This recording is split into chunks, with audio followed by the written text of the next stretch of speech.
Thanks everyone for coming. This is an informal session, so we have members of my human rights clinic here, so they are studying human rights, and we do international justice as well, so we look at international criminal law and international humanitarian law, and of course we do a section on corruption because of you all being here with us, which is amazing for us to be able to have an opportunity just to informally talk and ask questions. And so I'm going to have it be quite informal. I'll ask the first question and then people just jump in and take it from there. So the first question I'd like to ask everybody is, I listened to Glenn Greenwald's speech last night and was very interested in his suggestion that we think about an international framework when we think about corruption and human rights. And so I wondered if you could comment about how you see the international aspects of the work that you do, both you do and also that the people who are representing Khadija and Aza, their work as well. So I know that you also do your own work, so you can represent yourself as well as the other honorees. So Kinan, you want to start? Well, okay. Good morning, and it's a pleasure to be here and to meet your distinguished group. And we had a wonderful event yesterday. Going back to your question, what Khadija, for example, achieved, it couldn't have been done without international support, because this investigative reporting requires a lot of research. And so we work in coalition with the different organizations or journalists. For example, there is a Sarajevo-based organization called Organization for Organized Crime and Corruption Reporting Project. It's an excellent project. I recommend you to take a look at their website and their work. So they help us with due diligence and clearance of a lot of the findings that we find during our investigations. We started this investigative project with Khadija 10 years ago. Wow. When I was her editor. Khadija was doing radio. She was a bureau chief, and one day she said, "Kenan, I'm tired of your reporting to you as you're my boss, and you are, I'm tired of administrative work, so I'm going to move to something else." And I said, "Fine." I wasn't necessarily pleased that she's leaving this work, but then then we start doing, for example, investigating the president's family's business dealings, and for that we needed support from outside. So if you find something interesting, or if you can't find, so we would appeal to our friends in Europe, in the United States, who would conduct this, investigation or report on our behalf. And when the report, for example, was done, we had one report about gold mines that president's family misappropriated. They basically, yes, gave this contract to his daughters, who registered the company in Panama. Yeah. But to be on the safe side, because they can always take us to the court, and these guys have money, they have tons of money, and they can sue the company, they can sue the media organization. So we ask this OCCRP to conduct due diligence. Basically, they check every word, every statement, every fact that we discovered, and after they say, like, okay, this is okay to go, then we publish the report. So because this is very, so in this regard, this kind of reporting on this scale cannot be done without support of our international partners. And there is a lot of talk about establishing international anti-corruption court. But of course, this is kind of crossing the borders of nations.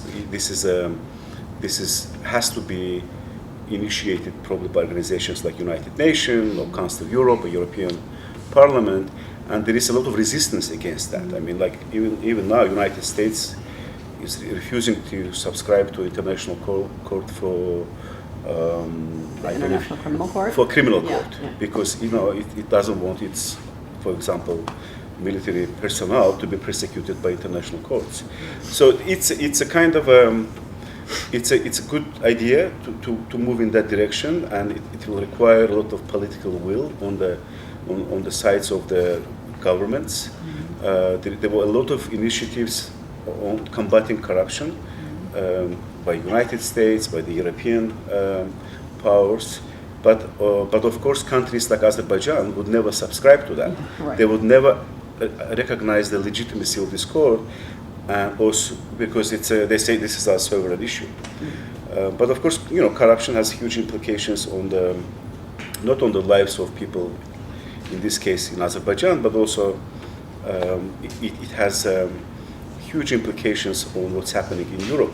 The latest investigation Khadija was part of, it's called Landromat, like how Azeri government was laundering money through London-based companies. And I'll be talking about $3 billion. Wow. $3 billion which were transferred first from Azerbaijan to bank in Moscow, and then they were transferred to these London-based companies, which have almost no record of existence, but just they're on the paper. Hidden ownership, no benefit. Yeah, and then this money were used to buy powers, like political influence. Yeah. Members of the European Parliament were bribed, members of the Bundestag were bribed, members of the Council of Europe were bribed. And we call it caviar diplomacy, because Azerbaijan is famous for its caviar. Yeah. So, for example, every member of the Council of Europe, which is supposed to be, pan-European organization for protecting of human rights, they would receive gifts, cars, carpets. We have beautiful carpets. Caviar, very delicious, but very expensive. And government realized there's a lot of people actually in Europe. They like cookies, they like free cookies. So they would spread this money.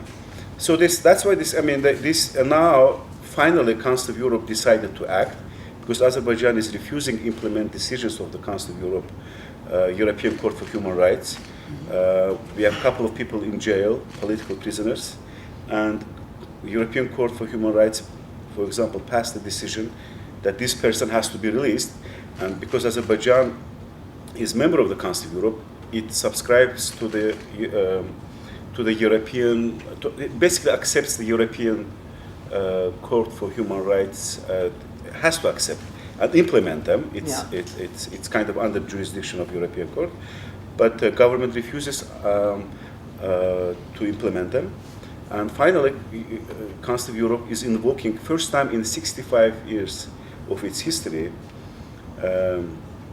the clause which says that if Azerbaijan will refuse to implement the court decision, it will be kicked out of the Council of Europe. Oh.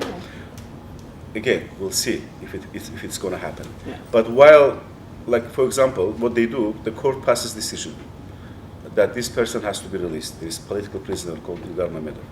Government immediately creates another case against the person, just to keep him in the prison. Yeah. For example, they say we found the drugs on his shoes. How did he bring these drugs to the prison? Nobody knows. This person doesn't even smoke. Yeah. But they they continue to keep him in the court. And you have to understand that in countries like Azerbaijan, the positions in the judiciary being sold. Like if you want to be police chief, you pay $1 million, and you police chief of one region. And what do?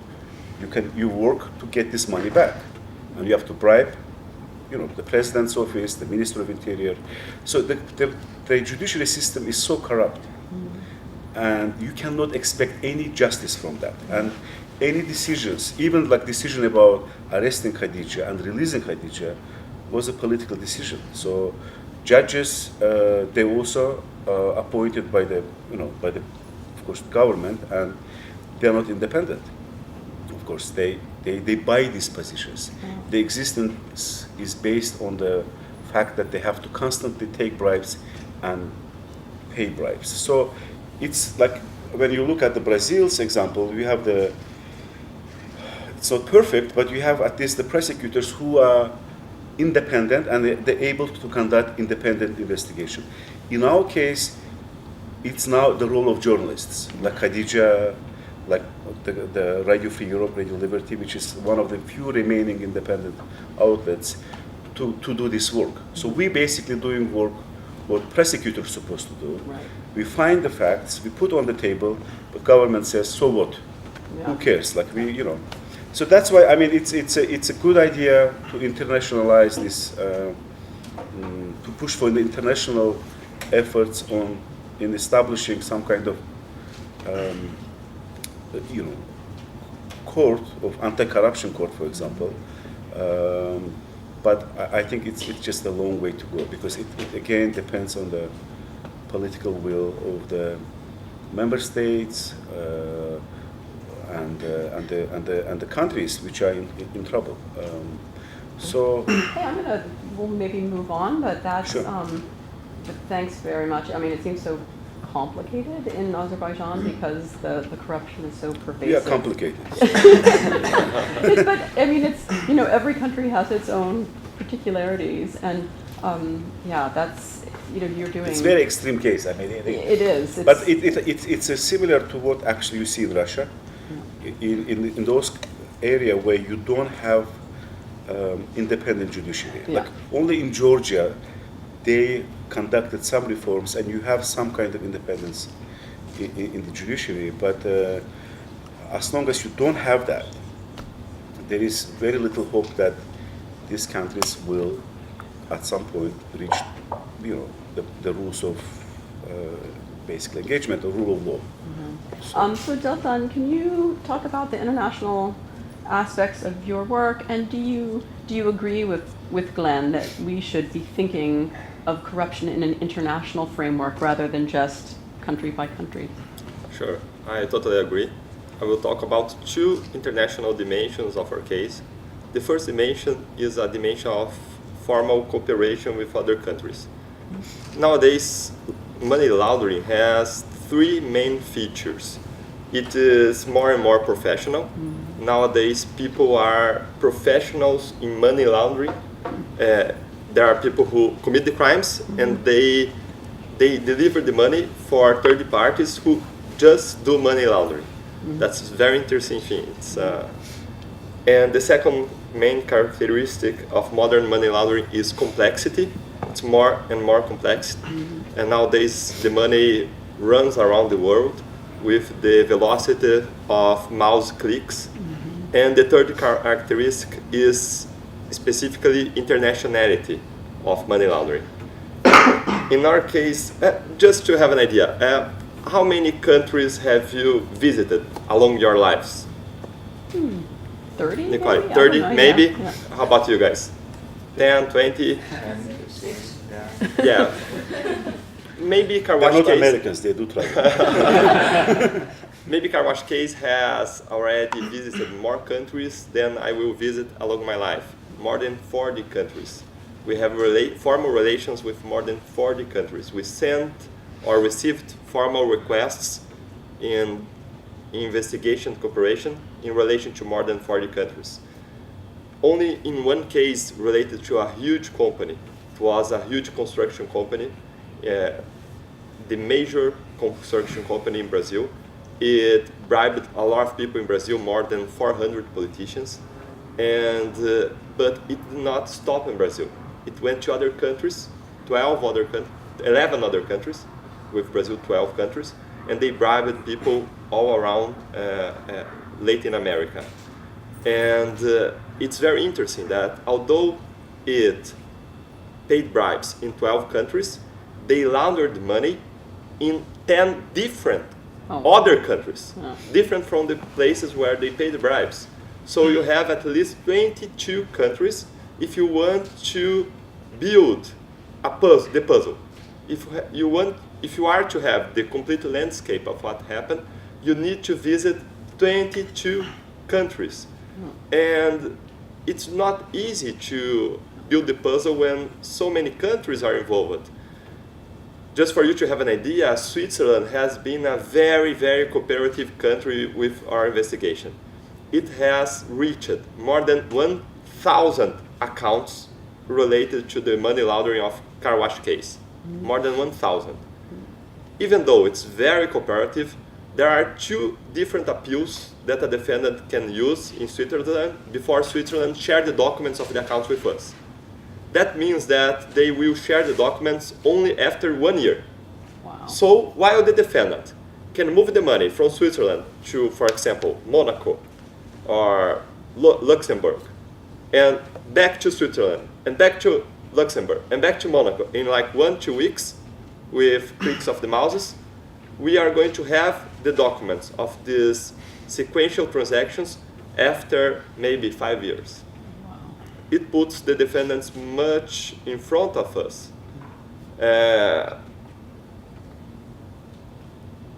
Besides that, nowadays, one of the main ways of concealing money, you probably have heard about that, it's very important for you to understand how money is laundered around the world, is using offshore companies.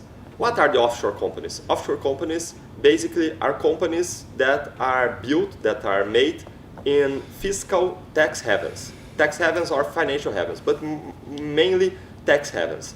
So if you would, right now, to have an offshore company, you can go online, for example, to Uruguay or Panama, and there is an office who will sell the offshore company to you. This is the reason why it's also called shelf company, because you're pulling it from the shelf as if you were in a supermarket. And you are going to buy this offshore company, and it's not going to be under your name. It will be under the name of front persons who live in the country, in Panama or in Uruguay, but you are going to have a very broad power of attorney. You are going to be, as we call it internationally, the proprietary beneficiary of the account, of the company. The proprietary beneficiary of the company. And in fact, you are the real owner of the company. The people who live in Uruguay or Panama, they will not say anything about the company, about how to manage the company. They will be only the owners in the paper, but you are going to be the real owner. And why is that useful? Because then you are getting that company, and you go to Switzerland, and you are going to open an account under the name of that offshore company. And it's not going to be your account if it's investigated. You are going to say, no, I'm only the power of attorney person. I'm only a person who is representing the company. I'm not the owner of the company. And I was contacted by mail for representing the company and so on. You are going to make a fake story to deceive the authorities. And this is a way, maybe the main way to conceal funds nowadays. And it's interesting because when you buy an offshore company in one place and you use this offshore company in other places, in financial havens. Because a lot of times tax havens and offshore places are not good places for you to keep your money. For example, Panama. Panama is not a financial haven, but it's a tax haven. So you buy an offshore company in the tax haven, and you're going to use it where it's very safe for you to keep your money, for example, Switzerland or Monaco. And also in this dimension, just to finish this first dimension of the formal cooperation with foreign authorities, we discovered, for example, money laundering and corruption regarding to Venezuela. But Venezuela is a dictatorship, or Angola. Angola is also a dictatorship. And we have some evidence regarding crimes committed there, and we can share the evidence with the authorities of those countries, but maybe, as it could happen in Azerbaijan, if we share, it's likely that nothing is going to happen. And we are thinking about ways of how we could cooperate to fight against these crimes in other places through money laundering laws. So this is the first dimension, the dimension of cooperation with foreign authorities in the investigation, providing, when we seek evidence that they provide to us, and we also give evidence for them to prosecute the crimes abroad. The second dimension is much nicer than the first one. It's a dimension of international cooperation for setting a framework against corruption. It's a dimension where corruption. It's a dimension where you work when you are in the clinics of human rights here in the university. It's the dimension where you research and you produce knowledge, and this knowledge leads to rules that say, for example, that corruption is a crime against humanity, that it violates human rights, and it's a dimension where there is soft law that's that people are not obliged, that countries are not obliged to follow, but they follow for respect. And in this dimension impacted Brazil because due to this dimension, due to the soft law is created through research and through cooperation among countries in treaties and conventions, such as the UN Convention Against Corruption in Mérida. Through this dimension, we developed in Brazil a lot of laws, a lot of acts, bills, a long time, which now allowed us to develop our case. Bills, for example, which incentivized cooperation agreements with defendants, because in the international setting, people realized that the cooperation of defendants is crucial if you want to review, if you want to investigate corruption. Of course, corruption is a crime that occurs in secrecy. People who commit corruption, they have no intent for other people to discover them. They talk in secrecy. They establish the agreement. They will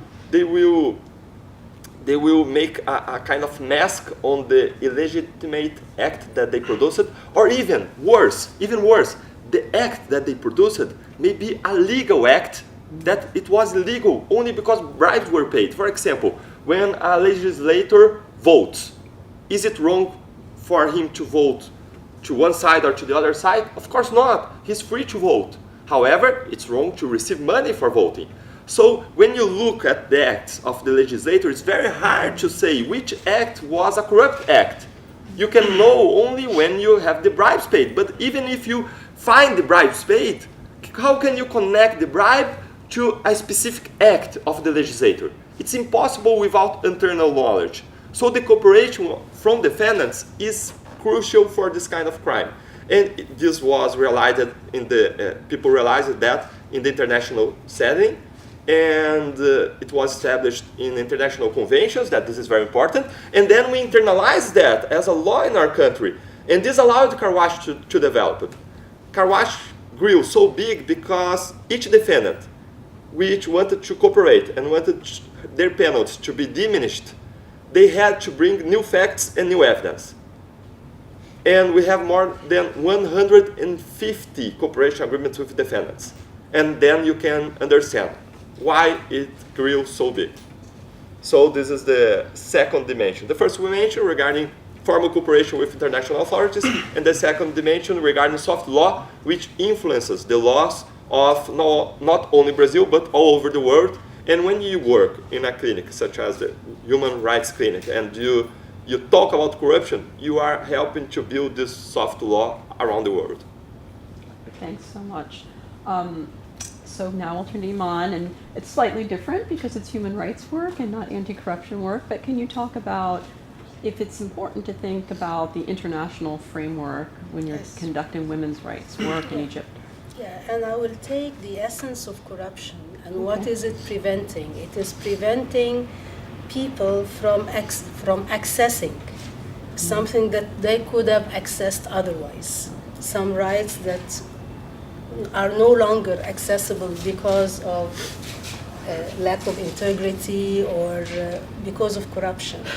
And in that regard, in my field, I want to speak basically about organized corruption of culture and how this affects also our movement to access rights even in the international forums, because it puts us in a vicious cycle of trying to have access to rights, and then we are faced with the pretext that it is cultural specific, and then you dig behind that cultural specific and you see that it is not our original culture. It is a culture that has been organizedly planted during the past 30 years. And it is an organized way of corrupting culture, therefore really preventing us from accessing rights that would have otherwise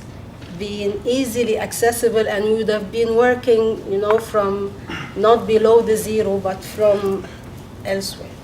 And so this is in a nutshell. How this has happened, I remember as a child, there were kiosks around Cairo saying fundraising for Mujahideen. It was at the time of the Cold War between the States and Afghanistan. And it was so open, and Sadat and his wife were giving gala dinners openly to fundraise for Mujahideen. Those Mujahideen who happened to be afterwards Zawahri and so on. They were the basis of whatever that happened there. And then after a while, we started having, women covering a new interpretation of Islam that wasn't there in Egypt before. If you see the black and white photos of Egyptians, of Kabul, of Indonesians, of no matter what, I mean, it was not, we did not look like that. We did not look the way we look in our streets today. It was planted. And with this culture that was promoted everywhere, and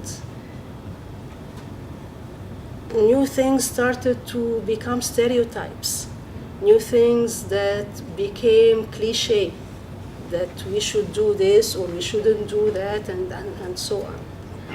And it didn't stop there. When we go to lobby at the UN,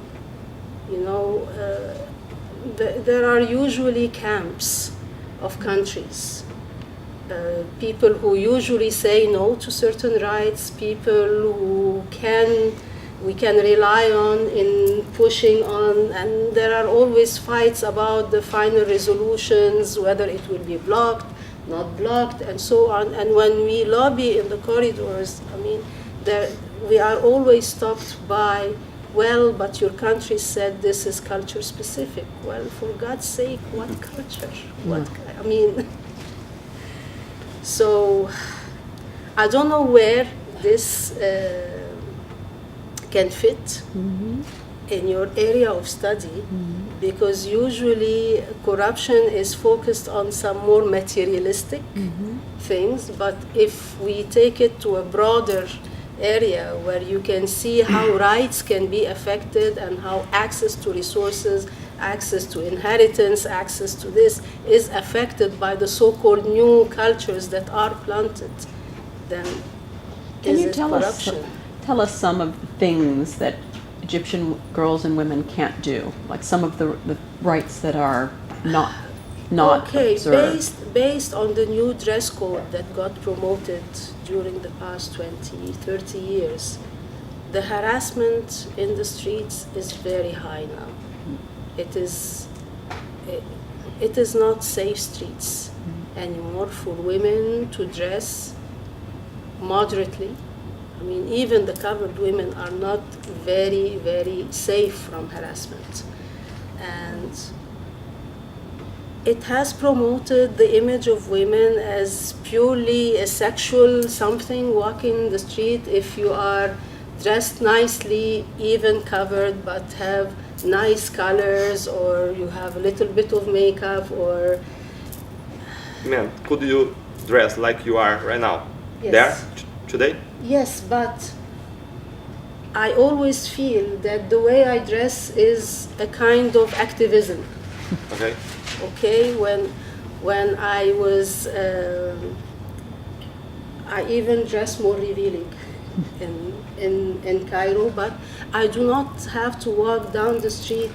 But when it was still possible to wear a little bit mini skirt with a suit jacket and so on, and walk downtown and so on, I felt I'm onto something. I need to present something that is a little bit different, that would widen the margin a a little bit. But I mean, the way we dress shouldn't be a statement. Okay? Dressing in an ordinary way and going down the street should not become activism. Okay? So this is one of the things. But recently, in the past couple of years, with the rise of harassment and so on, a new dialogue started on social media and in the media, whether how the women are dressed justifies harassment or not. But I know that in the beginning of the sexual harassment in the street, it was something very new to me at a certain age to start noticing that. It wasn't the case when I was much, much younger as a teenager or so. I knew that I could go to the club in shorts and rolling blades and so on, and do that way from home to the club without any problem. But then all of a sudden, certain things arise. Something else related, for example, to the inheritance. According to the Egyptian law that is based on Sharia law, women inherit half the share of men, and even that is more and more not granted. Like women do not have easy access to that half share as well, under so many other pretexts.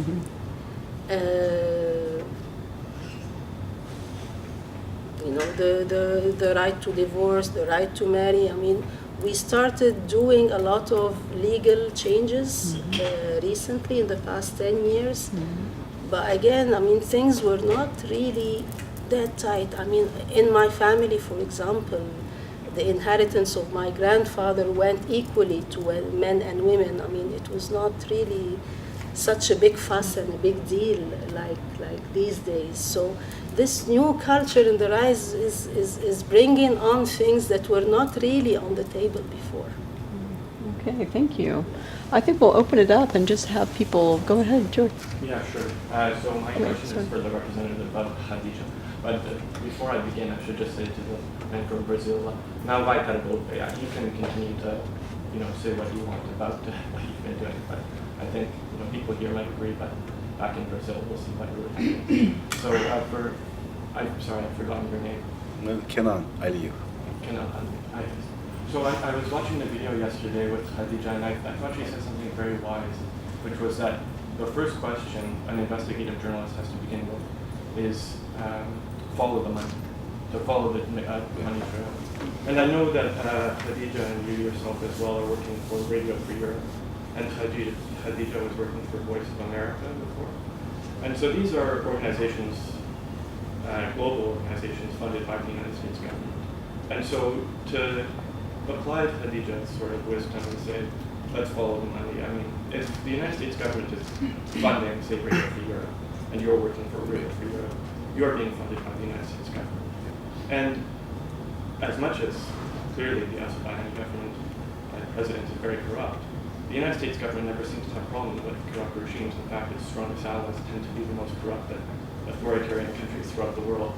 So I was wondering if you could speak to sort of the control that the United States has over the work of Radio Free Europe, and also how you see its role today, given that it was conceived during the Cold War as a sort of anti-communist organization, under the official premise of, say, freedom of speech, whatever, freedom of media, although, of course, whenever, say, pro-Soviet media was in the United States, we get repressed under Red Terror, McCarthyism. So there was no real interest in open debate.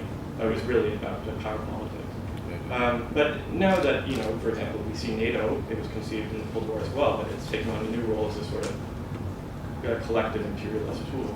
How do you see Radio Free Europe today, and how do you think, I know, for example, you were saying that your sort of shining beacon in post-Soviet states is Georgia. So how do you see the role of Radio Free Europe today, and do you think that there's besides these ideals of democracy and freedom of speech and human rights and whatever, is there another agenda at play? Well, it's a good question because we face the same questions in Azerbaijan. People say, how can you be independent if you're funded by the United States government? But I have to make it clear that it's not like we're getting money from White House. we get money from U.S. Congress, and it's a grant. Radio Free Europe, in its charter, is independent media organization. So it's receiving the annual grant from the United States Congress, and which is a branch of the U.S. government, of course. And the charter says it's very clear that this is independent media organization. It's a private company, actually. And it's designed in a way that there is a firewall between radio and U.S. government. So, look, no ambassador can tell me, praise the United States. I mean, Khadija was criticized even by the U.S. officials. I'm saying this informally, but because she was creating so much headache for the U.S. government policies in Azerbaijan, which wanted at some point keep everything quiet and well. So there is a firewall between us, our editorial board, and the U.S. government, and this is the organization called Broadcasting Board of Governors, which is a government agency, which prevents any influence by the U.S. government to our editorial policy. I'm a member of the editorial board of the Radio Free Europe. I'm one of the 6 members of the board, and we have absolutely no obligation to promote U.S. policies in the region or in any country, including in Azerbaijan. For example, Azeri government closed our bureau in Baku and arrested Khadija, who worked for U.S. international broadcasting. And Azeri government has good relations with the United States. But despite the fact, they couldn't influence us in any other way. This was a last resort for the government. Just shut down the bureau. They raided our bureau with police, with machine guns, and kicked our employees. They closed us down. Now we're suing the Azeri government, and we're taking them to European Court for Human Rights because country is member of the Council of Europe. So there is definitely, I mean, if U.S. Congress is giving money, there is interest in promoting. We have agenda. I mean, Radio Free Europe has agenda, and the agenda is promotion of free speech, democratic values, transparency, and peace in the region. So we never hide that we have a mission, but it doesn't prevent us to do objective, balanced, independent journalism. And Khadija's case is a perfect example of that. That despite working for organization which is funded by the U.S. Government, she preserved her independence. And there is, again, no influence. Like I'll give you one example. I had a satire show. It was a watermelon show. Like this was a talking watermelon. It was the most popular show I ever produced in the company. It was Were you a talking watermelon, or? Yeah, it was a talking watermelon, and he was giving a news every week. So there was a news item about Azeri ambassador hosting a reception in Washington, where members of the U.S. Congress were attending, for example, and we made funny sketches. He was talking about caviar, blah blah blah. So I got a call from the U.S. Embassy, from our friends, and they say, Kenan, we saw this report, this on the satire show, this, you basically ridiculing the Azeri ambassador in Washington, who complained to the State Department. And I said, okay. I said, I can ask Watermelon to apologize in the next issue. And they said, are you kidding? Are you kidding? I said, of course I'm kidding. This is a commentary. This is I'm not gonna, we have right to do that. And we say that satire, of course, it's it's the most extreme form of commentary, but it's allowed in our broadcast. So they said, okay. And so the devil came back to me again, because they realized that I'm not going to change anything in terms of we're making fun, of course. And I said they have to get used to it. So president have to get used to it, that sometimes he makes stupid statements. We will be making fun of them. So we face those questions, what you're asking. I mean, but I mean, not everything the United States is doing is bad in the world. Let's agree. I mean, and the sad thing that Azeri government banned practically all US government-funded projects in Azerbaijan. Peace Corps, for example, there were projects for the teachers, for exchange of students. Azeri government now doesn't let any Azeri students go to study in the United States on the US funded projects because they see some kind of conspiracy. So, and including Radio for Europe. Now it's practically banned in Azerbaijan. And first they shut down our FM radio, which I was running, and now they blocked our website. So, but we still find a way to get there. We get like 500,000 viewership on any video we post on Facebook because people desperate for the free and objective information. Our credibility is not that our name that we funded by US government. It's what we do.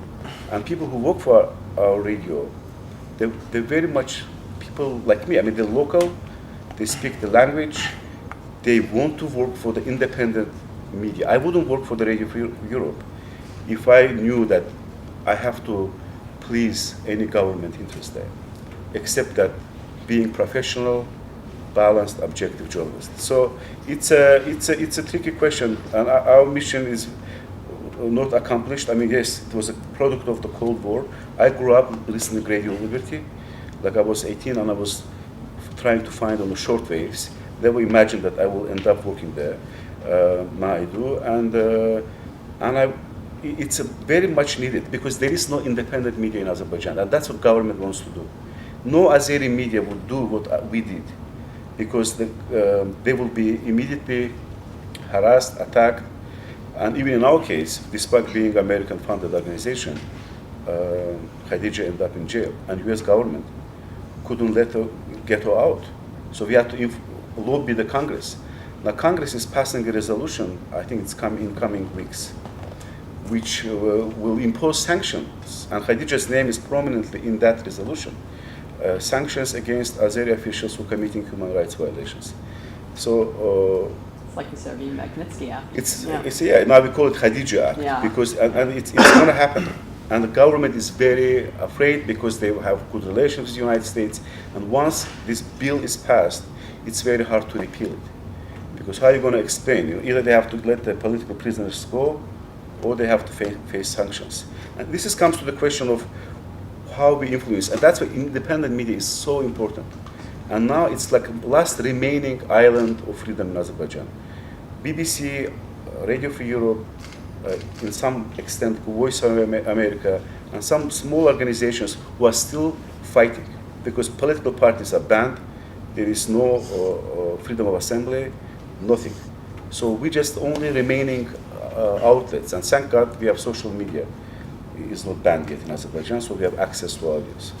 So I thought maybe, Deltan, I think that one of the comments was directed to you, and maybe you want to respond to whether or not the car wash operation has a political agenda, which I think was the suggestion that was made. Could you explain a little bit better? Political agenda. I think it's being widely criticized by many people within the Brazilian legal community as being anti-constitutional, breaking many procedural laws, violating the rights of the accused to defense, extracting confessions from other defendants through unconstitutional means. So it's also being criticized as just in process very anti-constitutional and illegal. And of course it's also being criticized as it has a clear political agenda. You never went after the right wing, you never went after Temer.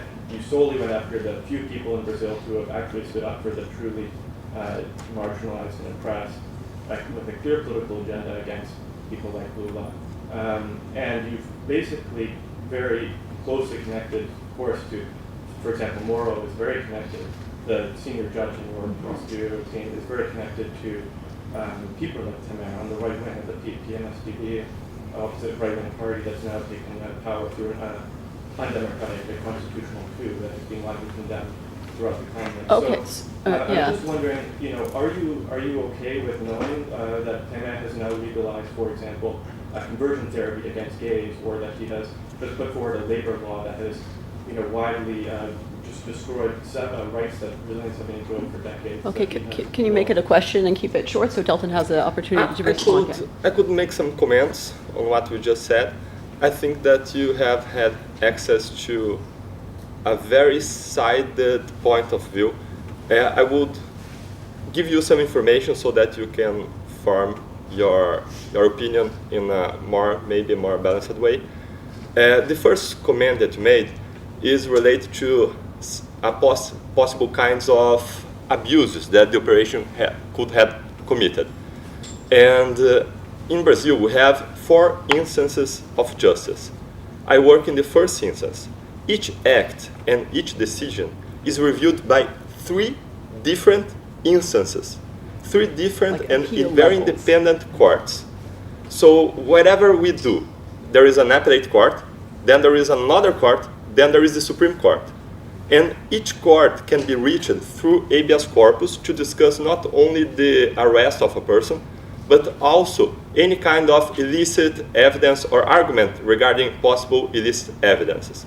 So we have had more than 500 habeas corpus in this case, discussing all possible kinds of illegal acts.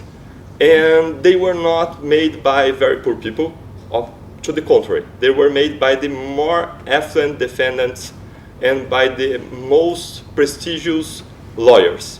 And only less than 5% of the habeas corpus reached success. And even in those cases, this habeas corpus did not review any kind of serious illegal conduct. We have to have in mind that the review of a sentence, of a decision, is very regular, it's very normal in a judicial system. So it's possible that a court disagrees regarding the arguments that were used to keep somebody in pretrial detention. That happens sometimes, but it does not make the pretrial arrest an abuse. It's very normal in the judicial system to have these reviews. And you said that people were kept in jail to confess. That's very false. That's very false. And I can show through numbers that. And there are some discourses, some narratives that were created against the operation that are repeated and repeated and repeated, as in the Goebbels strategy of repeating a lie like 1,000 times until it seems a truth. And there is a war of communications in this case, because we are facing the most powerful people in Brazil. Many of the politicians that we are prosecuting, they control a lot of media groups in their states. They have, a senator has like 50 people working under him. He has a media company which works for him and so on. And along the case, we kept under pretrial arrest about 10% of the people who were charged, not who were investigated, who were charged. It was not 9% or 80% or 50%, it was 10%. And only 3% without a prior conviction, only 3%. That means a low rate of pretrial arrests, even more when you consider that this case unveiled, this case revealed corruption, hundreds of acts of corruption committed for more than 10 years by a lot of people, and that even in contracts that were ongoing, there were commitments of paying bribes. So the pretrial detention is a medicine which is bitter, but is necessary to stop the crimes. And more than that, some people, as you said, say that we use pretrial detentions to force people to confess. That's absurd, totally absurd. I will show this to you through numbers, objective numbers. More than 70% of the cooperating defendants, they never were under arrest, never were arrested by us, more than 70%. And all the companies who are cooperating, they were never arrested. And we have more than 10 companies cooperating. And more than that, pretrial arrests do not lead, it's not a necessary condition for cooperation or even a sufficient condition. We have more than 240,000 defendants under pretrial arrests in Brazil, mostly poor, most of them poor. They are not our kind of defendants. Our defendants are very affluent. And we have more than 240,000 poor defendants under arrest in Brazil without a trial. And you do not have 2,000 of cooperation agreements with the prosecution office. That is, not even our cooperation agreements do not stem from pretrial arrests, since more than 70% comes from people who were never in arrest, but also the pretrial arrests do not lead to cooperation agreements. And more than that, if we use pretrial arrests in order to make people to confess, after a pretrial arrest, then we would go to the defendant and we would present him with a very good choice and a very good offer so that he could cooperate and confess. But we never did so. In all the cases, 100%, the initiative of cooperating was from the defendant, through his lawyer. In all the times, it's not wrong for us to seek the defendant to cooperate, but for caution reasons, we decided not to reach the defendant. We decided to expect the defendant to come. Yeah, this is the point regarding the abuses. So, if there were abuses, we have 3 independent courts, very independent, recognizedly independent courts, who would point out the abuses, but this was never shown. This is regarding the supposed abuses. Now, in respect to the supposed political action, what I could say. First, we were chosen as prosecutors, as federal police agents, as judge, to work in this case before the first politician appeared. The first politician. Then we had politicians appearing in the case, and all the prosecutors, all the people who work in this case, they never had any kind of political involvement with any kind of political party, any kind of involvement. I was never affiliated to a political party or any kind of that. And for you to believe that 13 prosecutors who had no involvement with politics before, 50 people in the prosecution office, 50 people in the federal police office, 40 people in the revenue service, a lot of chains of judges, most of them were in the Supreme Court and in the Superior Court of Justice, were pointed out by the Workers' Party, were all together aiming to achieve injustice and together joining to commit injustices, to violate the law against a party. It's a kind of conspiracy theory that would never upheld to a person who knows our system. And more than that, in the beginning, people used this argument saying that, oh, look, they are catching more people from the Workers' Party. But even at that point, that was not true. Because the Workers' Party, it victimizes itself much more. But at that point, we had 3 political parties. And the Workers' Party was the second in the number of people who were involved and charged in the case, not the first one. And why we got these 3 parties among the 35 political parties in Brazil before the other ones, more recently? The reason why was that the first people that we discovered committed corruption was Mr. Paulo Roberto Costa. He was a director in Petrobras, this oil giant. And the Workers' Party was in power since 2003. And the Workers' Party had the president, and the president had the ultimate word in who would occupy each position of director or manager in Petrobras.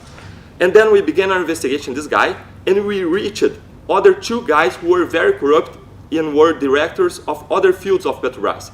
And we discovered that one was pointed out we had 3. One pointed out by Workers' Party, other one by the Progressive Party, and the other by PMDB, a third party. And what we discovered was that we have a coalition system. Brazil is a coalition presidentialism. And in order for the president to gather a majority in Congress so that he can pass his bills, he negotiates and he accepts the indication of people for these people to be in such certain positions, such as director of Petrobras. So it's obvious that only people of the coalition would be in Petrobras, not people from the adversary parties, because he gave the rules, he gave the orders about who would occupy those positions. And then we discovered people related not only to Workers' Party, but also to other 2 main parties of the coalition. And then we reviewed a lot of crimes regarding them. And because we are in the federal prosecution office, and the federal police, and the federal revenue service, we reviewed crimes related to the government, to those who had occupied this position since 2003. When the party occupied for the first time and until 2016. And later on, we were able to review crimes in more than 26 different political parties, even from the opposition, from the other sides, right, left, center, up, below, beside, you know. And why was that possible? Because some companies that we had evidence against decided to cooperate, and these companies, they had contracts, not only in the federal government, but also in the state and the local level. And when they decide to cooperate, we required them to review everything that they had. And they reviewed that they had, for example, bribed people from opposition parties who were in the parliament ruling investigations. And then they revealed that there were bribes in the state governments ruled by other parties. And then now we have evidence regarding Mr. Temer, who is the current president of Brazil and was a vice president of the Workers' Party, but nowadays is very adversary to the Workers' Party. And we have evidence regarding Aécio Neves, who was the main other opposition candidate to the Workers' Party candidate in the last elections. And our General Attorney's Office asked to the Supreme Court the arrest of this guy for 2 or 3 times. So our aim, our goal is to fight against corruption wherever is the side, wherever is the person involved. This is our aim. And we do so not seeing corruption, fighting corruption as an end in itself, but to protect the same people who was, yes, helped by the Workers' Party in same dimensions. But the problem is that the Workers' Party, at the same time that it helped to diminish inequalities, it committed so much corruption that it fed the same inequalities that it was fighting against. We need a government which fights against inequality, fights against poverty, fights against hunger, but at the same time is a government with integrity. Because integrity is the first thing that you have to have in order for people to trust you that you are pursuing the public interest. Without integrity, you cannot trust anybody. And we are in a system that we have so low index of integrity that we could say with some philosophers of the past that we have a tyranny, because people are pursuing their own interests above the interests of the state. And then we have another government that is ruling by their own rules for themselves instead of ruling for the people. It's a requisite for serving the people to have integrity. It's the first requisite, because only in this way you can trust that they are really serving the people and not their own interests. This is the reason why we are fighting corruption. And we are fighting corruption because the money that is diverted from Brazil, and we are talking about more than $60 billion per year, this money could mean that in 2.5 years we would have sewage system to more than 100 million Brazilians who do not have it. We would have drinkable water to more than 35 million Brazilians who do not have it. We could have an improvement of 1/3 of the money to the health system yearly, or to the educational system yearly. It's too much money. Our countries melt down on corruption. This is the reason why we fight corruption, and we will continue fighting wherever the party is, wherever the person is, and wherever the circumstances is. And this is our duty under the law. We can win, we can lose, but this is the right thing to do. And I had never any kind of political involvement in my life. And the judge, to the contrary to what you have heard, the judge is impartial. The judge acts and he denies a lot of requests that we have made. Are you and the judge on the same team? Is that, I mean, that's one of the views, is that... No, the judge is not in the same team as we are. The judge is impartial. The judge rules on what we request and what the defense lawyers request. And he has denied a lot of things. He has acquitted a lot of people regarding whom we ask the conviction. We are separate. However, there is a slice of the left wing who is, in my opinion, very blind to whatever is happening. Even if we show evidence that they have like mythical idols in the left wing, and they are very blind to the evidence.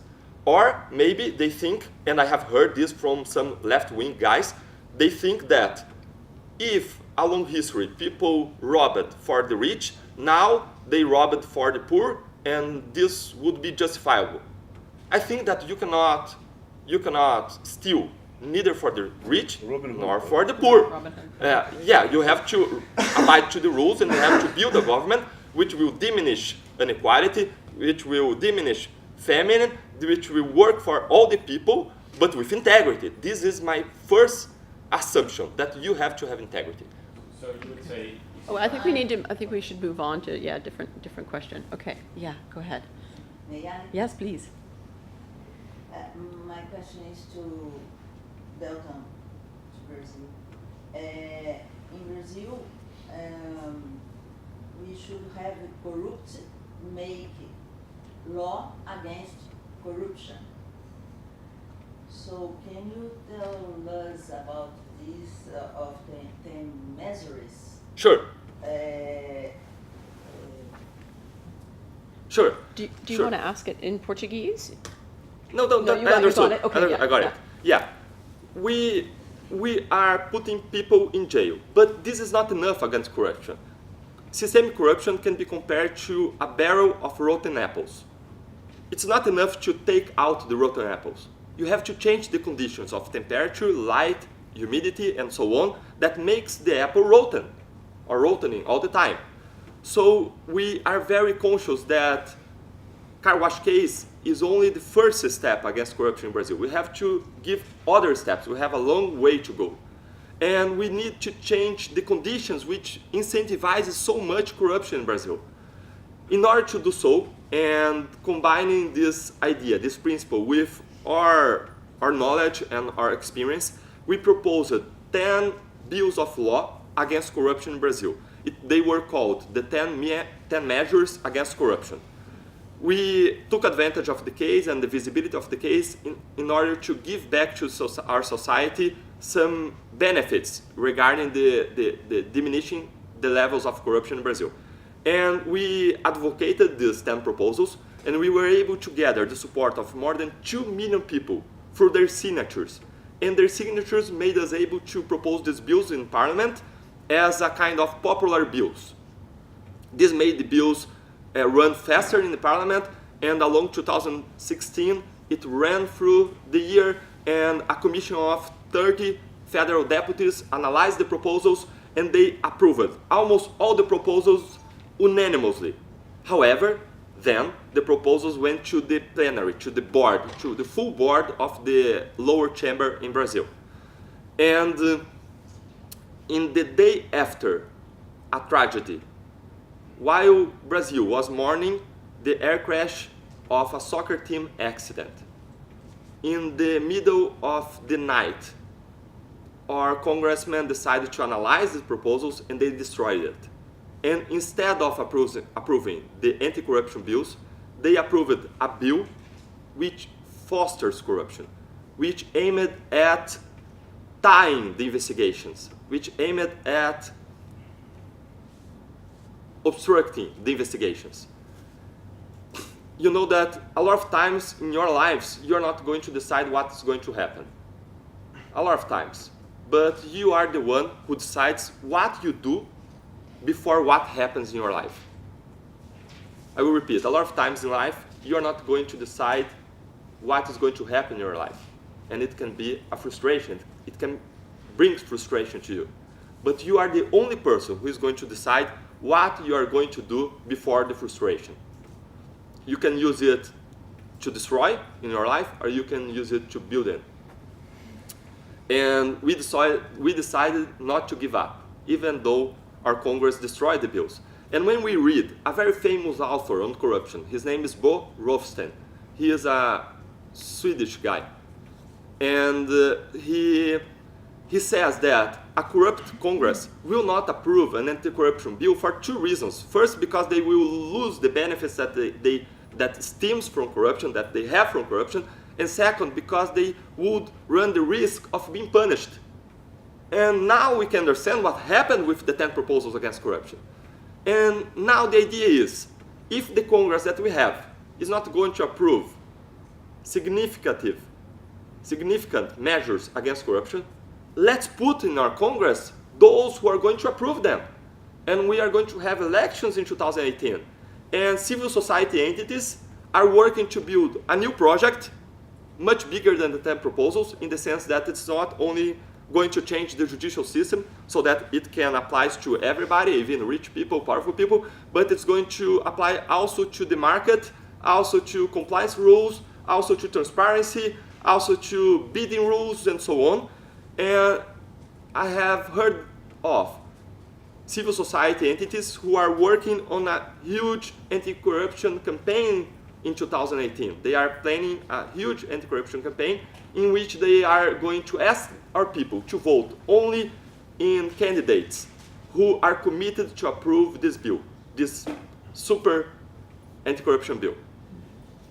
Of course, citizens are supposed to vote according to their preferences, so we can have a very plural Congress which mirrors the preferences of different citizens, which mirrors our diversity. But again, the main assumption, the main presupposition, the main requisite is that the person who is going there to represent our differences is somebody who follows integrity, who is a person who represents the public interest and not private interests. This is the reason why we understand that the commitment against corruption is the first thing that we have to think when we are going to choose our candidate in the 2018 elections. Okay, great. Thanks. Okay.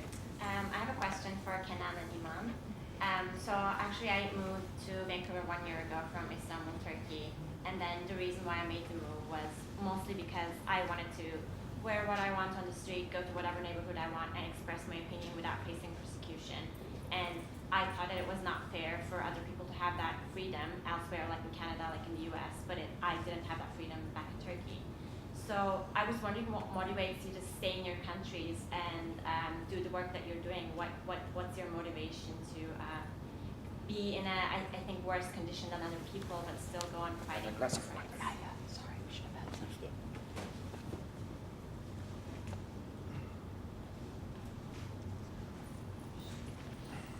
I'm sorry if I'm going to sound too personal.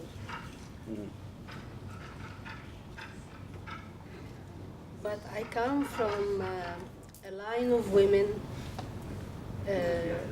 My great-grandmother was married and then became a widow and then there to marry someone she chooses. She was a Muslim and he was Christian. And she had my grandmother and her siblings. And then this guy disappeared, and she raised them afterwards, after 10 years, as a single mom. And my grandmother graduated from university at the end of the 30s. So I know what is possible, and I know what was possible despite everything. And what you are talking about the freedom to wear whatever you want, I mean, I am only struggling to be able that everybody can wear the way my mom and my grandma were wearing. I mean, it's very retro.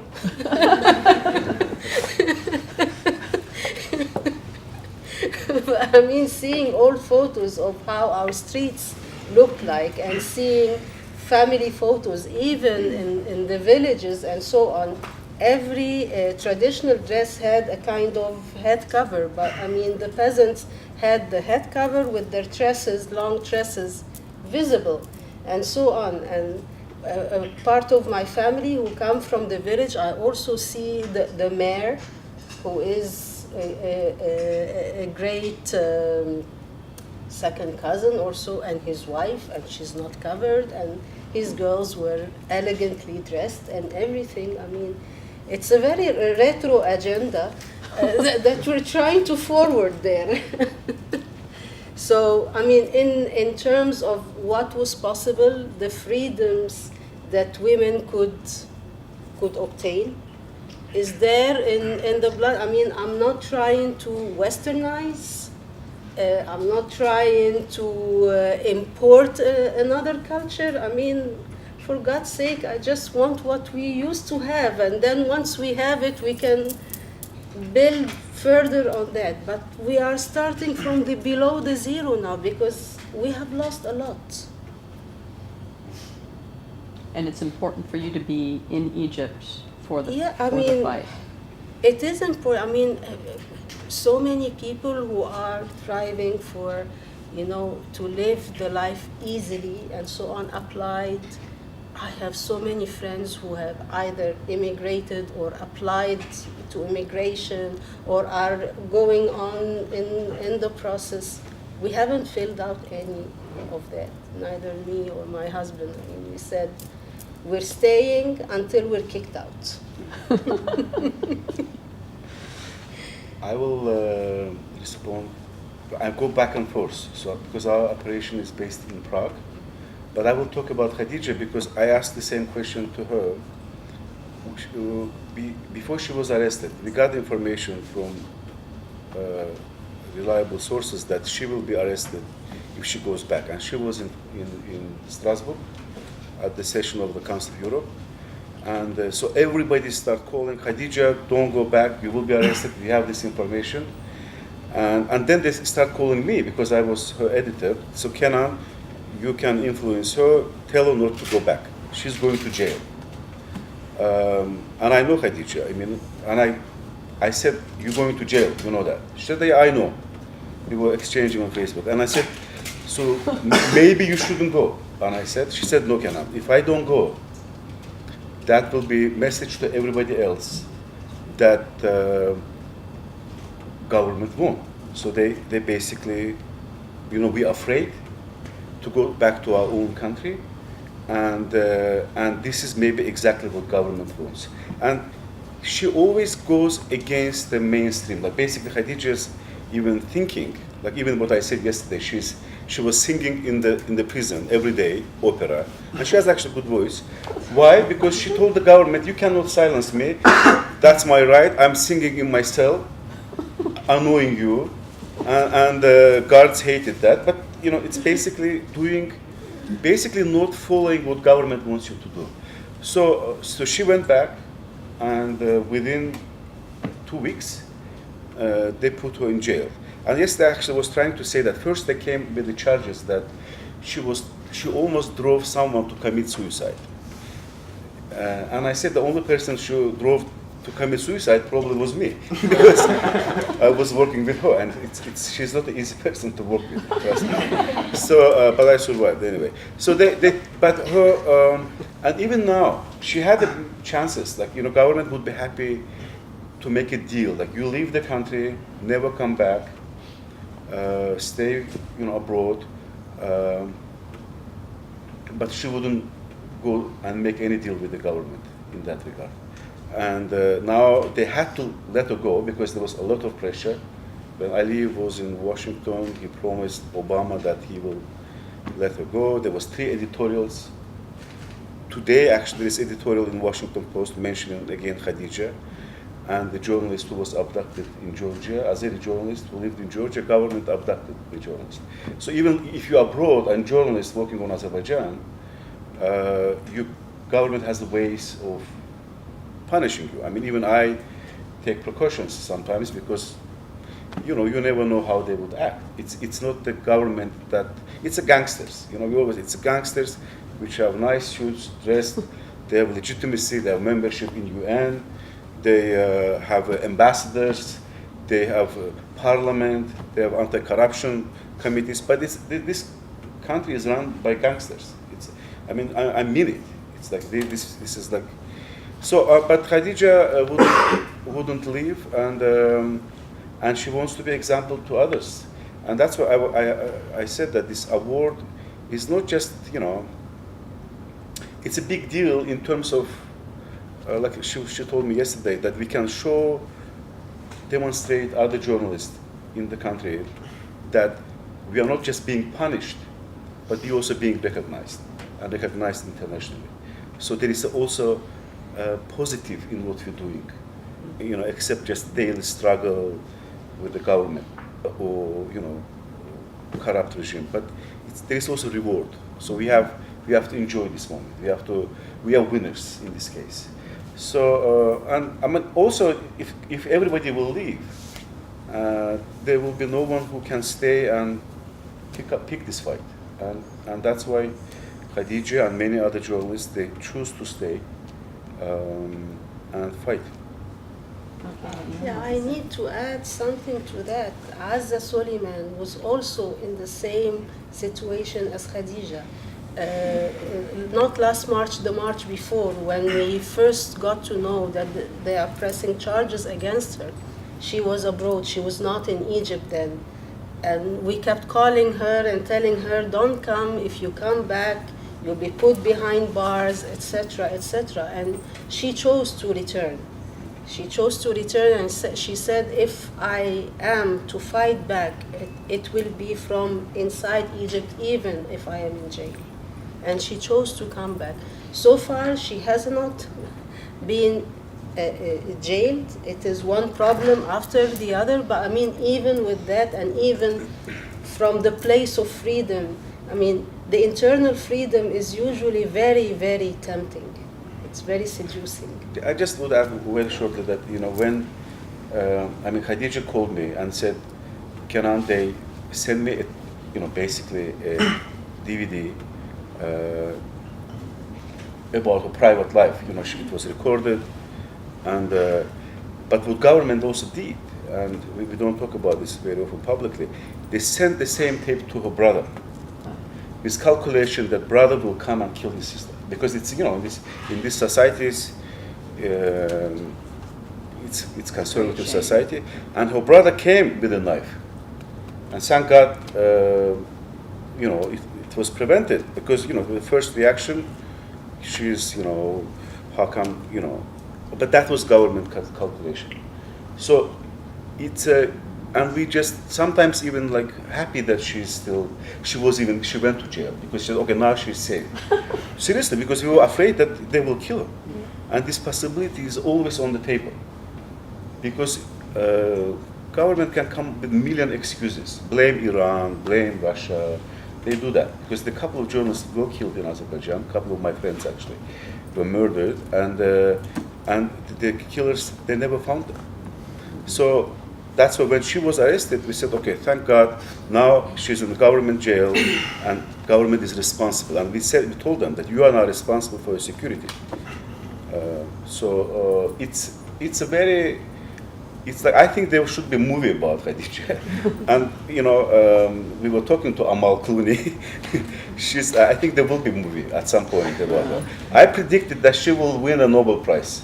Just this week, she won alternative Nobel Prize. It was announced in Stockholm, and she will be awarded in December. So I don't know, but that's a good question. Yeah. We had a discussion in our clinic about the role of kind of international bodies. You had mentioned Azerbaijan and the European Council, and I was kind of wondering what your opinions were on the usefulness of exclusion or inclusion of countries that have shown that they don't respect human rights in bodies that are ostensibly supposed to protect those. Well, if I may, that's because we were in the Council of Europe, and we met the president of the Council of Europe, and Khadija and other people were in jail, and we were saying that you have to act. How come the member state of Council of Europe have political prisoners or puts journalists in jail? And I think they're on the Human Rights Council now too. Right. They're exactly. Yeah.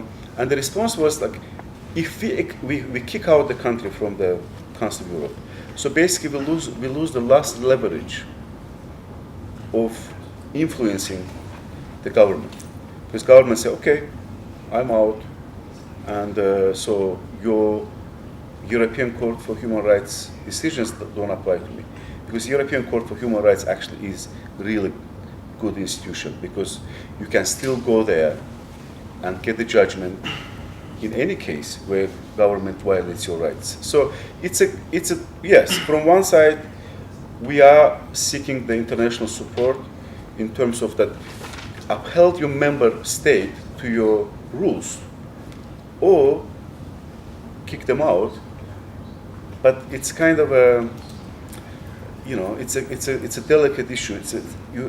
Once you kick them out, you lose all the leverage, of influencing them or getting anything out of them. Because they want to look European. They want to be in the European Council.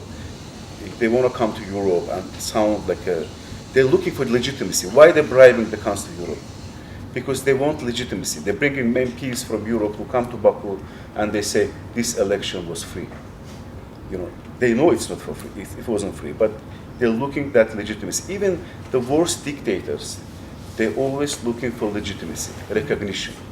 Because even from the own people, the election results, 95%, they falsified, but they confirm that 95% support me. And we're always joking, who is going to get more, like Aliyev or Karimov, you know, these guys, always in the margin of 95. But another thing about international institutions, I'm sorry for being too long. Like Khadija's investigation recently, we discovered that like president's wife is a goodwill ambassador of UNESCO. She likes to go, she loves doing charity, you know. It's like a Corleone family, you know. They go, they give the Sicilian Foundation $100 million here. Right? Anyway, so she's restoring the church in Strasbourg. She gives money to the Catholic Church while destroying some mosques in Azerbaijan. You know, they're trying to underscore the secularism, but it's in an extreme way. They're forcing people to shave their beards just because they don't like how they look, and they're using this religious card in the West because they know the West have now a certain view of the Islamic world. Oh, we are a Muslim country, we are very moderate, we're dressing miniskirts, we're hosting Formula One, you know, we have Eurovision Song Contest. We are good Muslims. You know, you need Muslims like us. Yeah, I'm also very secular, I'm not against secularism. But they're using this to, again, gain the political support in the West. When they will say, look, we have enough problem with Assad, you know, look what's happening. You know, if there is, this guy is a son of a bitch, but he's our son of a bitch. Let him stay in the power, because he can keep the things under control. But last thing on UNESCO goodwill ambassador. So Khadija just discovered that the head of the UNESCO, this woman Boyko, she's from Bulgaria. Her husband, he works for European Bank for Reconstruction and Development, where Azeri government is seeking for big loans to support its gas project. So they apparently pay this guy, who is the husband of the president of UNESCO, current president of UNESCO, $400,000 as a consulting fee. So she gets the membership in UNESCO as a goodwill ambassador. They're bribing her husband, trying to get loan from the European Bank, and they're doing it almost openly. So it's the way of influencing and corrupting international institutions. They are not perfect, trust me. In European, most of these institutions, I would say, are dysfunctional. Of course, we need them, like United Nations, but they're dysfunctional. So I think Iman had, it's let me similar speak in of Egypt, the yeah. United Nations. Yeah, without also getting to corruption that has anything to do with figures, I want to tell you how diplomacies play the system also to bar certain groups from accessing. Like an example of the UPR, the Universal Periodic Report, for example, we send our reports beforehand, and they're supposed to look globally on what are you doing at the CEDAW, on the human rights, on the different treaties that you have written, etc., etc. But then you have a certain particular time where member states have to give their comments based on what they have read and what they've learned, and if the diplomatic mission manages to fill up this time with friendly questions or friendly this and that, the rest of the member states with the most critical questions will not have the time during then and will submit it in paper and it will have a much lesser effect.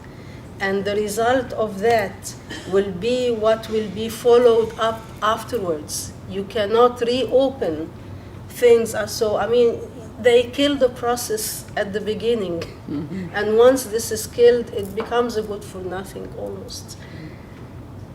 And let alone, the very limited space the civil society has within this arena. And yeah, it's blocked from accessing rights all the way, even within the UN. All right, thanks. I think we have one last question. Yes, Do you want to? okay. Hi, everyone. My name is Regiane Garcia, so I'm from Brazil. So I'm a lawyer, and also been studying constitutional interpretation, legal interpretation for a while. So I'm quite aware of the legal system in Brazil and how it is ought to work, not necessarily how it works. First of all, Nicole, I really want to thank you for this opportunity to have this open conversation. I'm not sure if people are aware of it, but Brazil is in a big divide. Not only people like me and then, but also family. So it's very difficult to have any sort of conversation nowadays. So I really thank you for this opportunity. It's the first time I have an opportunity to see Dallagnol face to face. I must say that I am one of those people that he mentioned that have issues with car wash, not necessarily as a institution or investigation, but some practice of it. And not because, I want to make clear, I'm in favor of corruption or because I'm defending Lula or the Workers' Party.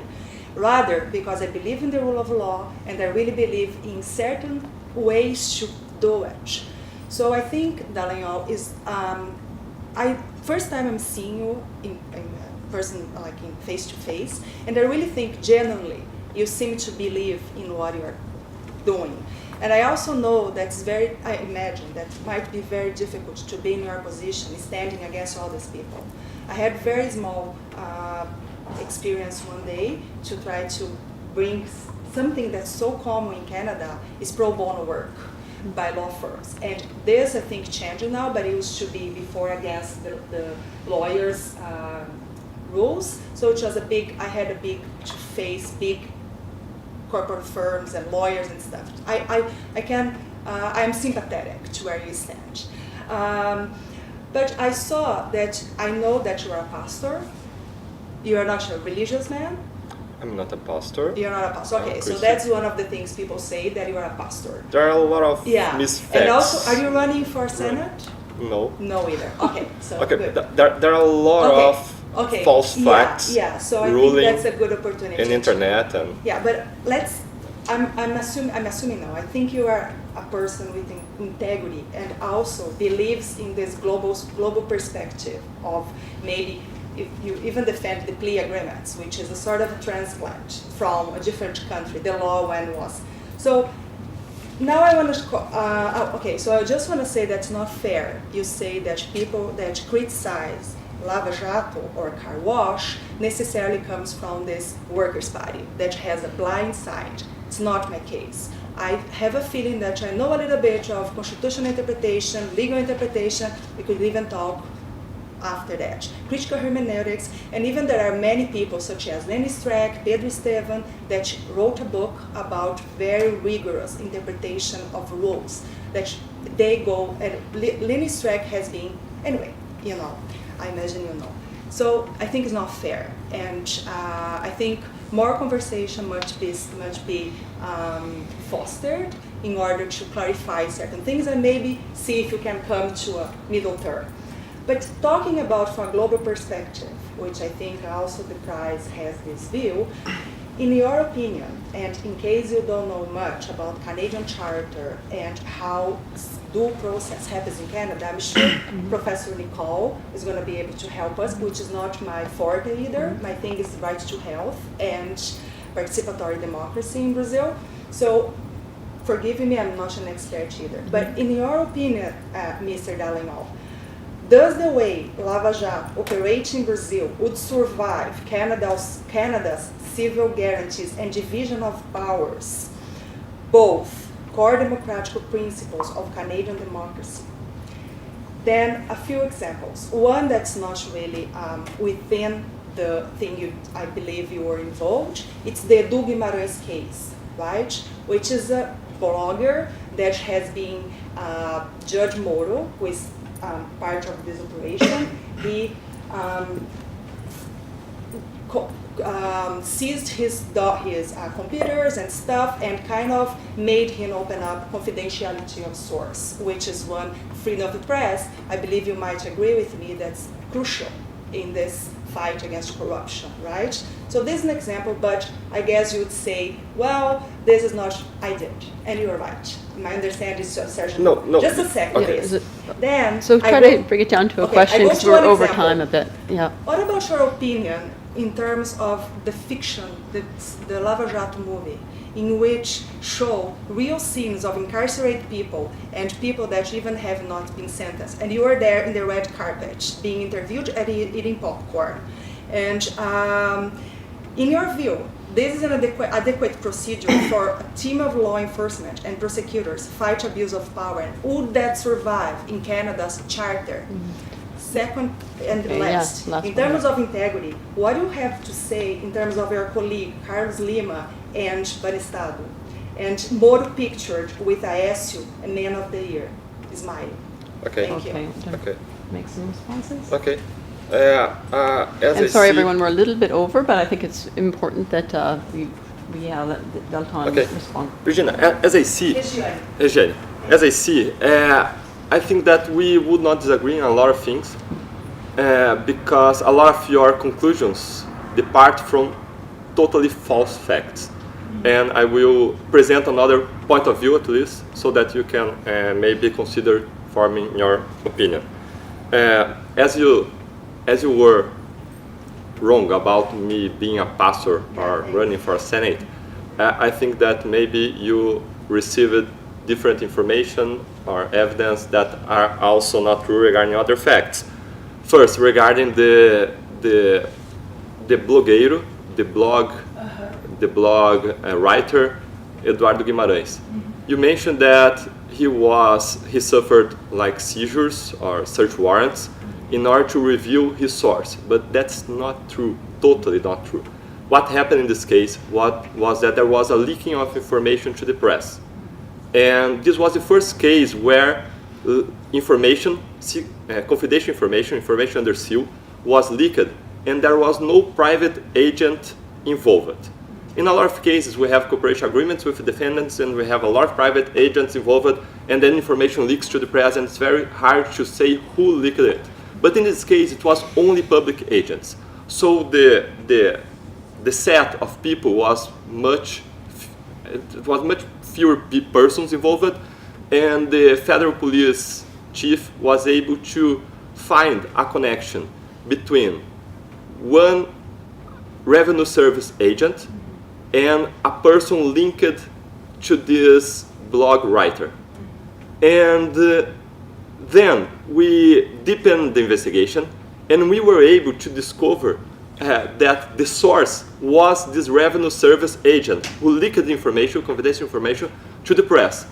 And so when this blog writer was object of the search and seizure, the fact and investigation was not who was the leaker. It was already identified. The source was already identified. So we were not looking we were not pressing him to reveal his source. We already knew who the source was. And in fact, the source went to the deposition. She confessed, and she is now subject to the penalties of the law for leaking confidential information. So it was not an act of restricting information of the press or the right to the source. To the contrary, we had a lot of leakings of public information, and we never, ever asked a wiretap on a journalist. We never, ever asked search and seizures on journalists because we fully respect the right of the press and the importance of a free press in a country. So I believe that we agree with if you knew the right facts, if you had access to the procedure, if you know the core facts of this case, we would agree totally. The second part, you mentioned a movie regarding car wash. Of course, I'm not the producer of the movie. I'm not an actor of the movie. And But you were there eating popcorn, watching it. yeah, and yeah, I will arrive there. And along this movie is trying to depict a little bit what happened in the case. It's like a movie. It has its freedom like Hollywood, and it can change the facts and it can create on the facts. And the people who made the movie were concerned in trying to depict the things as they were. And in the past, they had consulted us sometimes regarding some facts, and they invited us to go to the first exhibition of the movie. In order to avoid the impression that I was going there to try to appear or anything like that, I did not go to the red carpet. You are wrong on that point again. I did not went to that. I went through, tried to depict it in a legitimate way. However, I cannot talk about the details, and I was not responsible for the content. I was there as millions of people who went just to watch the movie. And this is what I would have to say regarding that. And I didn't give But did you eat popcorn? any statement. The popcorn is true. That's true. But again, what you said that I gave statements to the press there is totally wrong Is it too. illegal? I avoided. They tried, but I did not want to seem that I was trying to appear or anything like that, so I denied any declaration, any statement to the press. I even was criticized for doing so. And this shows a little bit our position. If we do something, we are criticized. If we not do something, we are also criticized. And a journalist criticized the fact that I was not sympathetic and I did not give any statement to the press. This reveals a little bit of our position. When you are in a position that is seen by all the sides, anything that you do is subject to criticisms. And the third point is the participation of Carlos Lima in Banestado. And I think that you are referring to an episode where he was an object of an Isto É magazine report. Is that correct? Okay. Carlos Lima is one of the federal prosecutors of the case.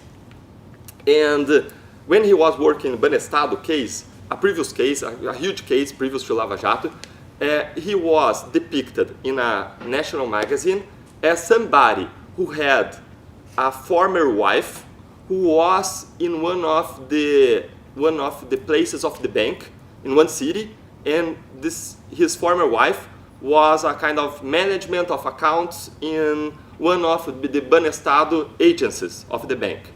And they tried to create a story to say that his wife was involved and he so committed a kind of crime and so on. And I had a very privileged point of view of that, because based on that report, he made a report from himself, sent it to the place where the editor of the magazine was. And the place was Campinas. And by the chance, I was working in Campinas in my first year as a federal prosecutor. I had never heard about Carlos Lima before, but for the news. I had no relation to him. And we investigated this case there, and what we showed was that the article of the magazine was absolutely false. It tried to put him in bad lights, and they changed the truth. They publicized lies, and we charged criminally the person who made that. So that's totally a lie. And I concluded that before working with him in Banestado. After some weeks or some months, I went to Curitiba, and after a year, I was invited to work in Banestado, and then I had the privilege to work with him. So I trust him totally. And this episode shows a little bit of what we suffer in this case. There are fake news all the time, such as the fake news that you mentioned in the beginning. We are in the middle of a hurricane. People very powerful, a lot of these people who we are persecuting, they own a lot of local media, a lot of state media, and they can manage it to show what they want. And if they want to overturn our case, the main way, the main path to do so, or the only path that there is to do so, is to attack the case up to a point that public opinion do not support us anymore. The other Then they way can. around as well. To make you great, a hero, and you are doing everything awesome as well. So I agree, global is a cancer in Brazil, right? I'm not talking about, there is this discussion about global, the left wing thinks that global and the major media is like, is partial and so on. I will not enter that discussion, that's not my field of expertise. And what I see is that a lot of major media are covering quite fairly the case. There are things that are not true that they publish, but there are mistakes in all the professions, so I understand that. And so regarding Carlos Zima, I would have that to say. And regarding the picture of A.S. Moro, let me just put a little bit of background on that picture. And I think we have to wrap up fairly soon because Okay. we're a bit over time. 1 minute. Yeah, okay, yeah, you're Okay. good. Judge Moro, and again, I cannot speak by Judge Moro. I will talk about what I see from the outside, okay? He was invited by a magazine, a national magazine, to go to a ceremony where he was going to be awarded. And other people were going to be awarded too. And one of these people were Aécio Neves, one of the right-wing candidates in the last elections, who right now, recently, had his arrest order requested by the prosecution office, and who appeared in cooperation agreements that we made in Curitiba with Odebrecht. That is, our investigation reached him and showed bad things that he did, and we, as prosecution office, requested his arrest. And yeah, even though he's a senator, and there are restrictions in arrest of senators. So he was invited, and his place, his chair, was just beside the chair of Aécio Neves, and then they talked, and Moro smiled in the talk, and a journalist got a picture and published it, and it went very, very bad in the press, because it seemed like people used that to say, oh, he is linked to the right wing, or something like that. But what I think about that is that it was only an unlucky moment. He was there, the other person was there, they are together, they talked, he would not refuse talking to the other guy, and the other guy probably said something funny, and he laughed. That was, period. That was what happened there. This is my opinion. I never heard about any link between him and Aécio Neves or other right-wing person. I never heard. I have been working before his court for a decade. We are not friends, but we have a very respectful relation, such as the one that I have with a lot of lawyers, defense lawyers. And I never heard about any kind of political link that he has. But people created false political links. People said, for example, that he is son of somebody who founded the right-wing political party in Maringá. That's totally false. People said that I'm married with a person that I'm not married. They got a person who's much older than me that was in a front of demonstrators against the government, the Rules Party, and they used that picture to say, I was not that in the picture. I have no idea why they linked me to that woman.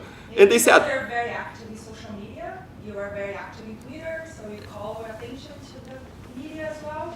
Should not be more quiet as a prosecutor. this is a very important point. We have to wrap up. Yeah, this is a very We'll important point. continue afterwards. Yeah. We are in the middle of a war of communications. And we have seen what happened in Italy. In Italy, they had a very important case, maybe the biggest case ever on corruption. The name of the case was Clean Hands Operation. Have you heard about that, Nicole? Yeah. Yeah. And this case went very well, but it depicted that the political system was rotten, was totally corrupt. And they were able to advance, but up to a point, the political system created so much lies and so much false abuses that the case had supposedly committed. The abuses were never proven, but the repetition of the supposed abuses by powerful people was enough so that society stepped back regarding their support to the case. And when this happened, they approved a lot of bills to impair the work of the case, to impair the investigation, and even to empty the punishments. They approved a bill, for example, to prohibit the arrest, pre-trial arrest, regarding corrupt people. And a lot of people were released. And instead of increasing the statute of limitations period, they decreased it so that a lot of people would go away with that, could escape from prison. They also changed the law so that international cooperation would be null and void. And a lot of evidence which showed corruption of public officials went null and void. A lot of cases were dropped because of this new rule, and so on. And in Brazil, in order to avoid this problem, we adopted a rule of transparency. The maximum transparency that we could have, we tried to achieve since the beginning of the case. So in each huge charge that we offer that is very significant, we go before the media and we press the charges, we have a press conference, we expose the charges, the evidence that we have, and so on. We have also a social media channel in which I put a lot of news about corruption. I have it's a way of making even more public what we do, and we try to be the most transparent that we can. Oh, we created the first website of a criminal case in the history of Brazil, where people can reach the numbers of the case, they can access online the evidence, the charges, and so on. And our point of view is that we have to use the influence that we have in the case to show that the case is not enough if we want to reduce the indexes of corruption in Brazil. We need to go beyond that. And the only way that we have to do that is communicating with society. And if you go to look at my fan page online, you are going to see only news about corruption, a lot of news about corruption, a few calls when we are being attacked by Congress, and we need society to know our faces so that they can recognize and they can know that what we are saying about the case is something relevant for the case, so that they can act if they think that is the case to do so. And this is the reason why we decide to be so close to society in this case, to avoid what happened in Italy. This is a strategy. It's not a personal strategy. This is a strategy, official strategy. Each time that I go to an interview program, that I give any interview, that I do anything publicly, I do that under the recommendation of our official communications team. It's not something that it comes up from my mind. When I went to Jô Soares, for example, a famous TV show in Brazil, I went because our communications team said it's relevant for you to go to, so that the message can spread to people that you usually do not hear to you, so that more people can know that and people can fight for a better country. This is the reason.